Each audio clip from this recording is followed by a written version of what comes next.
어떤 사람이 당대에 가장 유명했다는 노만 빈센트 필 목사님을 찾아가서 상담을 했다고 합니다. 내가 살아가는데 너무나도 문제가 많습니다. 사람들과의 관계에도 내 일에도 너무 문제가 많습니다. 목사님, 문제 없이 살 수는 없을까요? 그러니까 목사님이 살 수 있다.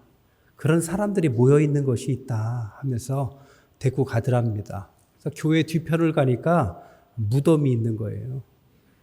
여기 있는 사람들은 조용하고 아무 문제가 없다. 이렇게 말했다고 합니다. 사람이 살다 보면 왜 문제가 없겠습니까? 당연히 문제가 있고 그 문제를 겪어내면서 살아가는 게 인생이겠죠. 우리가 가장 이상적으로 생각하는 초대교회는 문제가 없었을까요? 그곳은 아주 기쁨과 즐거움과 은혜만 넘쳤습니까? 그렇지 않습니다. 오늘 본문을 보면 거기도 심각한 문제가 있었습니다. 단지 그곳은 그 문제를 하나님 앞에서 잘 해결했다라는 차이가 있을 뿐입니다. 그러면 이 초대교회에 어떤 문제가 있었고 그 교회는 그 문제를 어떻게 해결했을까요? 오늘날 이것이 우리에게 주는 교훈은 뭘까요? 오늘 함께 은혜를 나눌까 합니다.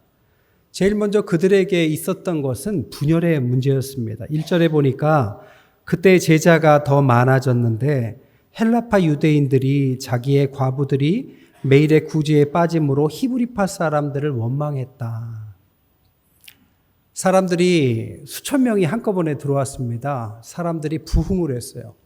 다양한 사람들이 들어오니까 다양한 문제들이 생겼지요. 그런데 가장 큰 문제는 헬라파와 히브리파로 대표되는 사람들 간의 갈등이 있었다는 겁니다. 히브리파 유대인과 헬라파 유대인이 뭘 말하는 거냐? 히브리파 유대인은 이스라엘에 그냥 살아가는 사람들을 말합니다. 본토 사람들이죠. 헬라파 유대인들은 유대인이긴 한데 헬라 문화에서 살아가는 사람들입니다. 이민 가서 헬라 문화에 젖어들었거나 이 절기 때 찾아왔다가 다시 재정착한 사람들, 그러니까 헬라 언어를 쓰는 사람들, 이게 헬라파 유대인이었습니다. 당연히 히브리어를 쓰는 히브리파 사이에는 차이가 있었고 그 차이가 조금씩 갈등을 일으키고 급기야는 초대교회 사람들이 모여서 함께 식사를 할 때 히브리파 사람들이 당연히 팔이 안으로 굽는 것처럼 자기들 위주로 구제를 하니까 이 헬라파 사람들이 그것에 대해서 원망을 했다라는 것이 초대교회에 생겼던 문제입니다. 여러분, 이것은 누가 누구에게 구제를 했네 안 했네의 문제가 아니라 문화적 차이가 있었다라는 거죠. 아무리 같은 유대인이지만 헬라어를 제1언어로 쓰는 사람들은 히브리어를 제1언어로 쓰는 사람들과 민족은 같을지라도 언어와 문화가 차이가 있었습니다. 당연히 히브리파와 헬라파는 언어도 다르고 문화도 다르고 여기에서 갈등의 요지가 생긴 거죠. 헬라파 사람들에게 이 과부들은 그것이 자기들의 소외 문제로 이어져서 구제가 우린 좀 부족하다, 비교된다 하면서 원망했다라고 성경은 나와 있습니다.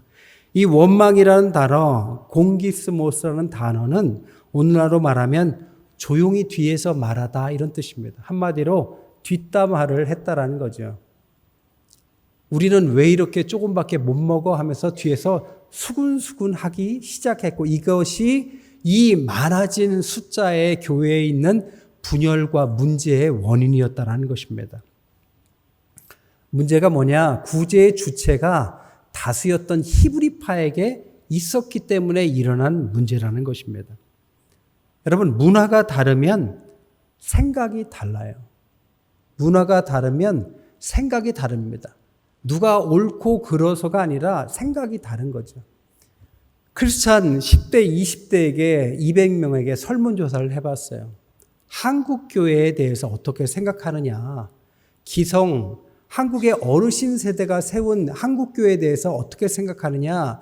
200명에게 설문조사를 해보니까 긍정적인 면도 있고 부정적인 면도 있었다고 합니다. 긍정적으로 대답한 사람들이 37%였고 부정적으로 대답한 사람은 63%, 정확히 거의 2배에 해당했다는 겁니다. 아이들이 볼 때 어른 세대는 좋은 면도 있지만 나쁜 면이 더 커 보이는 거죠. 그래서 자기들이 이 교회에 계속 있어야 되냐 말아야 되냐 고민하다가 급기야 변치 않는 교회에서는 그들이 조금씩 떠나가는 것입니다. 이게 문제인 거죠. 그럼 이 문제를 어떻게 해결할까요? 초대교회가 어떻게 해결했는지를 잘 보면 우리도 해결의 실마리를 찾을 수 있습니다. 그 초대교회는 두 번째, 회복을 해냈습니다. 이 문제를 잘 해결해냈어요. 어떻게 해결해냈느냐? 2절부터 4절 보면 사도들은 지혜롭게 그들의 역할을 분담하면서 이 일을 해내더라는 겁니다. 2절부터 4절을 읽어보면요. 12사도가 모든 제자를 불러 이르되 우리가 하나님의 말씀을 제쳐놓고 접대를 일삼는 것이 마땅하지 아니하니 형제들아 너희 가운데 성령과 지혜가 충만하여 칭찬받는 사람 7을 택하라. 우리가 이 일을 그들에게 맡기고 우리는 오로지 기도하는 일과 말씀 사역에 힘쓰니라. 그들의 해결책은 7 집사를 세우는 거였습니다. 근데 중요한 건 뭐냐? 이 7 집사가 누구냐는 거죠. 7 집사의 이름은 5절에 이렇게 나옵니다. 스데반, 빌립, 브로고로, 니가노로, 디몬, 바메나, 니골라. 근데 이 7 집사의 이름의 특징이 뭔지 아십니까? 다 헬라식, 그리스식 이름이었다는 겁니다.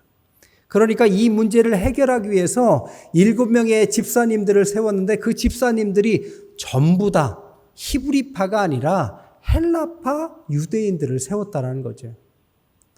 여러분, 이것은 굉장히 파격적인 인재를 등용한 거죠. 그 문제의 피해 당사자들에게 이 문제를 주도적으로 해결하도록 권한을 맡겨버린 것입니다. 여기서 우리가 반드시 배워야 될 게 뭐냐? 주도권입니다. 한마디로 주체성. 이 주도권을 누구에게 주느냐가 이 모든 문제를 어떻게 해결하느냐의 가장 큰 단서였다는 거죠. 미국의 컬럼비아 대학의 가야트리 스피박이라는 유명한 교수님이 계세요. 그는 코넬대에서 박사를 하고 컬럼비아대의 종신 교수로 계십니다. 그가 책을 하나 썼는데 서발턴은 말할 수 있는가라는 책을 썼어요. 근데 그분은 인도계 여성이에요.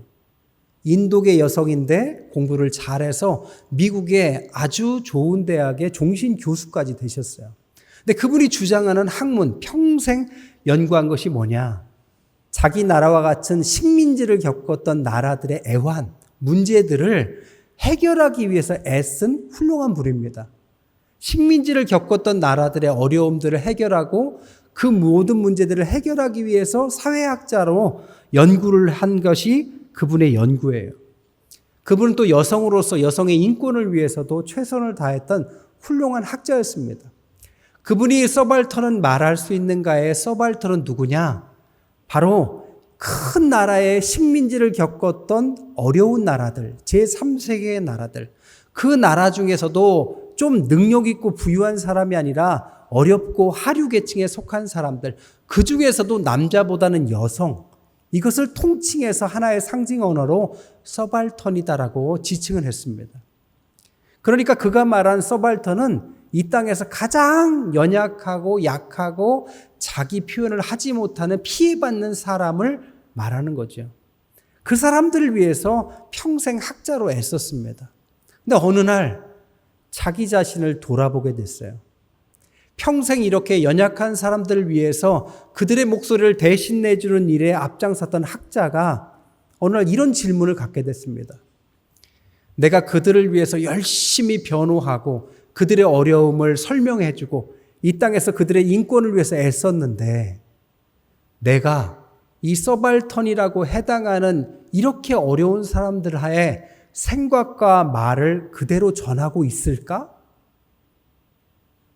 나는 인도 사람이지만 이 미국에 와서 공부할 수 있는 배경과 실력과 충분히 여유를 갖고 살아가는데, 그런데 가장 힘든 나라에서 지금도 어렵게 살아가는 그 사람들의 목소리를 내가 좋은 뜻으로 평생에 걸쳐서 그들의 목소리를 대신해 줬는데 그 목소리를 내가 대신 내줄 수 있을까? 결론은 뭐였냐? 할 수 없다였습니다. 왜? 나는 그들이 아니기 때문에. 내가 그들을 위해서 아무리 좋은 뜻으로 얘기해도 그들이 겪고 있는 문제나 그들이 생각하는 것을 나는 겪지 않고 있기 때문에 그들의 목소리를 내줄 수 없다. 오히려 내가 그들의 목소리를 내주면 내줄수록 그들은 스스로 목소리를 낼 기회조차도 잃고 있는지도 모른다라는 생각을 갖게 됩니다. 좋은 뜻이었지만 나쁜 결과를 낸 거죠. 그래서 결론이 뭐였느냐? 그들은 스스로의 목소리를 낼 수 있도록 그들에게 주도권을 줘야 된다. 내가 마이크 잡고 하지 말고 마이크를 그들의 입에 대서 그들이 진짜 어려운 게 뭔지를 들어봐 줘야 문제가 해결될 것이다. 그래서 핵심은 주도권을 넘겨주다라는 이야기였습니다. 이 이론은 세계적인 유명한 잡지에도 설리고 지금도 쓰이는 이론입니다. 그런데 이 이론이 오늘날 우리에게도 여전히 유효한 말씀이에요. 왜냐? 내가 좋은 뜻으로 다른 사람들의 말을 아무리 전하려고 해도 그 사람의 목소리는 그 사람을 통해서 들어야 된다는 거죠. 제가 프랑스에도 있었고 미국에도 있었어요. 교회에 가면 1세대와 2세대들이 달라요. 1세대는 한국에서 건너가신 분들이기 때문에 굉장히 열정적이고요. 교회에 헌신적이고요.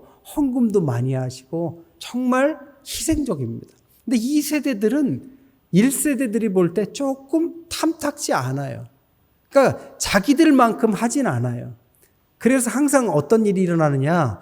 1세대들이 2세대들에게 모든 걸 해줍니다.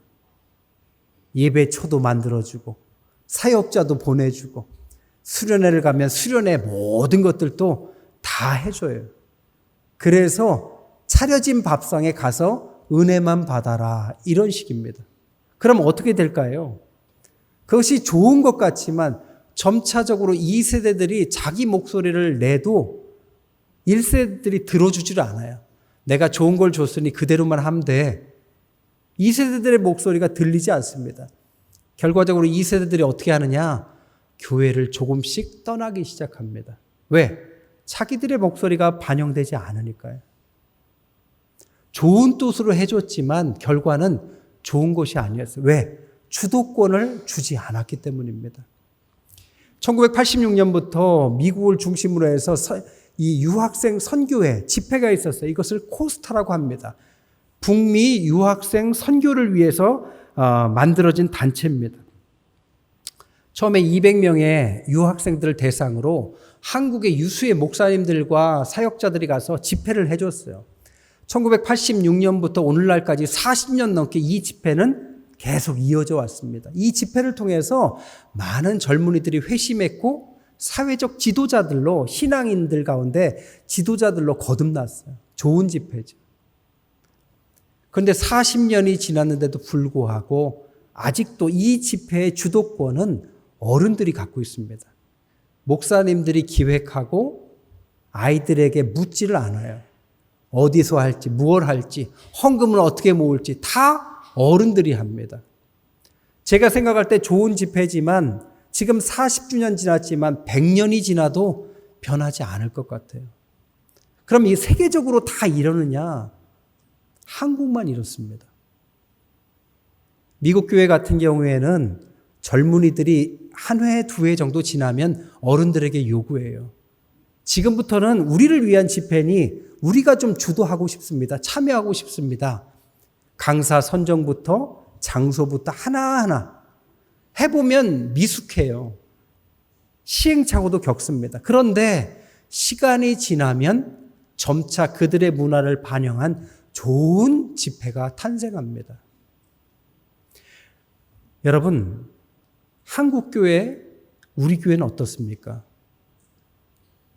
우리 청년들 이번에 수련회도 가서 은혜도 받고 참 훌륭한 젊은이들이고 참 열심히 해요.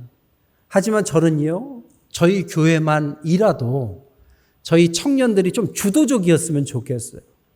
앞으로 수련회는 어떻게 할 건지, 어디서 할 건지, 누구랑 할 건지, 어떤 식으로 할 건지 자기들의 목소리를 좀 내줬으면 좋겠어요.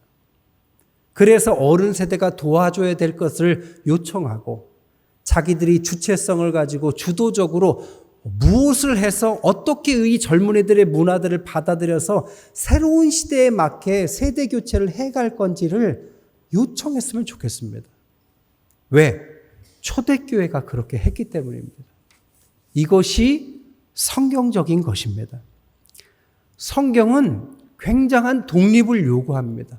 아브라함에게 뭐라고 했느냐? 너는 지금부터 신앙인이 되라라고 말하지 않았어요. 너는 본토, 친척, 아버지 집을 떠나라 라고 말했습니다. 그런데 아버지가 그때부터 헤어진 게 아니에요. 같이 떠나가 줍니다. 하지만 결과적으로 아브라함이 홀로 설 때까지 같이 있다가 사라져 줍니다. 그리고 아브라함이 되는 거죠. 아브라함이 백세에 귀한 아들을 낳았어요. 얼마나 귀한 아들입니까? 그런데 하나님이 그 아들을 달라고 합니다. 왜요? 그 아들을 독립시키기 위해서입니다. 성경은 하나님의 자녀가 되면, 때가 되면 독립을 얘기해요. 독립하고 독립해야만 그들의 목소리를 내고 그들의 맞는, 그 시대에 맞는 신앙을 갖고 만들어가는 것입니다. 여러분, 초대교회는 이 일을 너무나도 잘 해냈다는 것이 오늘 본문의 교훈입니다. 초대교회도 다양한 선택을 할 수 있었어요. 일반적으로 이렇게 했을 겁니다. 사도들이 이런 문제가 생겼을 때, 야야, 다 모여봐. 야, 왜 그랬어? 그렇게 하지 말지. 저 사람들 왜 자꾸 구제해서 뺐어? 앞으로 이렇게 하지 마. 이런 것이 일반적인 해결책이었을 겁니다. 혹은 다수의 히브리파 사람들에게, 야, 앞으로는 저 소수들을 좀 배려해. 니들만 먹지 말고 쟤네들도 조금 더 나눠줘. 니네가 다수니까 좀 참아. 라고 소극적으로 해결할 수도 있었어요. 혹은 아니 쟤들 몇 명 되지도 않는데 왜 이렇게 말이 많어? 그냥 묵살해버려. 시간이 지나면 조용해질 거야. 권위적으로 그들을 묵살시킬 수도 있었습니다. 하지만 초대교회는 그러지 않았다는 겁니다. 소수였지만 그들을 등용시켰어요. 니들이 내고 싶은 그 문제의 해결책을 니들 스스로 한번 찾아봐라. 그들에게 과감하게 주도권을 줍니다. 그리고 나서 그들은 뭐라고 하냐, 4절에 우리는 오로지 기도하는 일과 말씀 사역에 힘쓰리라. 본질에 우리는 집중할 테니 이런 문제들은 너희들이 스스로 해결하도록 노력해봐라. 굉장한 도전과 용기가 아닐 수 없습니다. 교회 내에는 다양한 사람들이 들어오고 다양한 주장들이 있고 갈등들이 있을 수밖에 없습니다. 그럴 때 권위적인 것이 아니라 다양한 사람들의 문화의 차이를 인정하고 그들이 스스로 목소리를 낼 수 있도록 기회를 주는 것은 굉장한 용기 있는 선택이 아닐 수 없습니다. 그리고 그 결과가 성경에 나와 있죠. 그들이 그렇게 한 것은 훌륭한 선택이었다라는 결과가 뒤에 나옵니다. 어떤 결과가 있었을까요? 이것이 문제였고 분열이었지만 이 문제가 준 결과, 유익입니다. 첫 번째, 7명의 집사님들이 세워지죠. 5절 6절에 보니까 온 무리가 이 말을 기뻐하고 믿음과 성령이 충만한 사람 스데반, 또 빌립, 브로고노, 니가노로, 디몬, 바메나, 유대교에 입교했던 안디옥 사람 니골라를 택하여 사도들 앞에 세우니 사도들이 기도하고 그들에게 안수했다. 이 7명의 집사님들은 그냥 세운 게 아니라 임직식을 왜 했느냐? 문제 때문에 했다라는 거죠. 이 문제가 아니었으면 세워지지 않았을 겁니다. 그런데 이 집사님들이 이 문제만 해결하는 사람들이 아니었죠. 스데반이 누굽니까?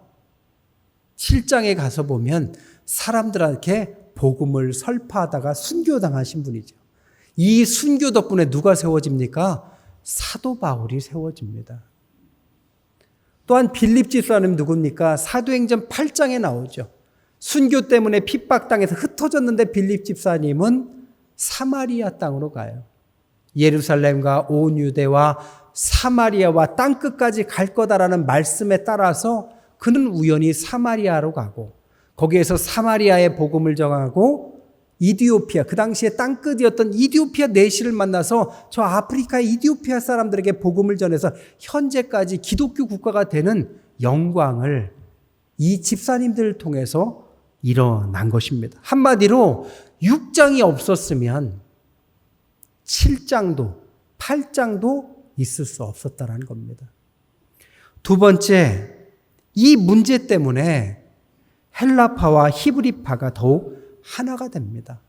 헬라파에게 주도권을 주니까 갈등이 일어난 게 아니라 오히려 7절에 보니까 하나님의 말씀이 점점 왕성하여지고 예루살렘에 있는 제자의 수가 더 힘이 많아지고 허다한 제사장들까지 이 도에 복종하는 폭발적인 부흥이 일어났다는 것입니다. 그리고 그들이 의도하지 않았지만 더 큰 축복이 뭐냐? 사도행전 13장부터는 히브리파에서 헬라파로 주도권이 옮겨갑니다. 그 당시에 히브리파 사람들의 대략의 숫자가 100만에서 200만이었습니다. 근데 이 헬라파의 숫자는 400에서 600만까지 봅니다. 의도하지 않았지만 소수가 다수로 옮겨간 거죠.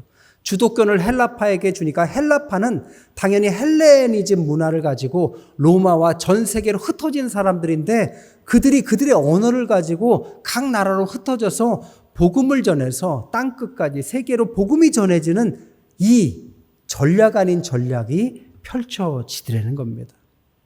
한마디로 그들은 위기를 만났고 문제를 만났지만 성경적인 접근을 했을 때 그것은 엄청난 기회요, 축복의 문들이 열리는 그 장으로 변화시키는 것이 오늘 본문의 이야기입니다. 말씀을 정리할게요.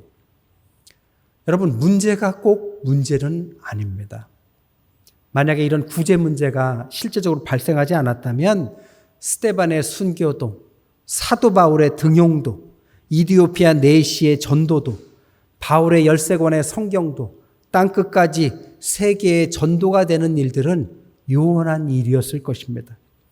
이 일은 베드로로 대표되는 히브리파의 기성세대에서 사울, 바울로 대표되는 새 시대의 헬라파, 새로운 세대로 자연스럽게 세대교체가 일어나는 건강한 세대교체의 계기가 됐다는 것입니다.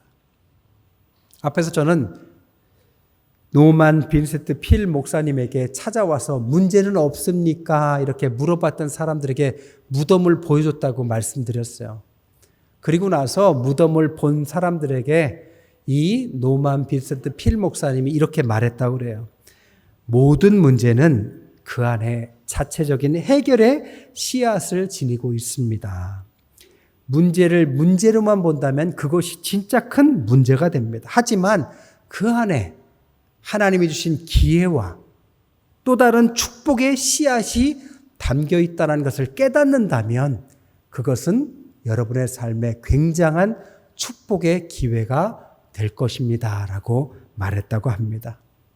우리 교회에 다양한 문제들이 뒤에서 일어날 수도 있고 또 가정에서도 문제가 일어날 수 있습니다. 하지만 오늘 성경에서 말하는 것처럼 우리가 성경적인 해법을 따라간다면 오히려 그것이 새로운 세대를 열고 하나님께서 우리의 귀한 자녀들이 이 시대에 맞는 교회와 신앙인으로서 다시금 서가는 놀라운 은혜로 바꾸실 줄 믿습니다. 그런 은혜가 넘치시는 교회와 가정 되시기를 주님의 이름으로 간절히 축원합니다.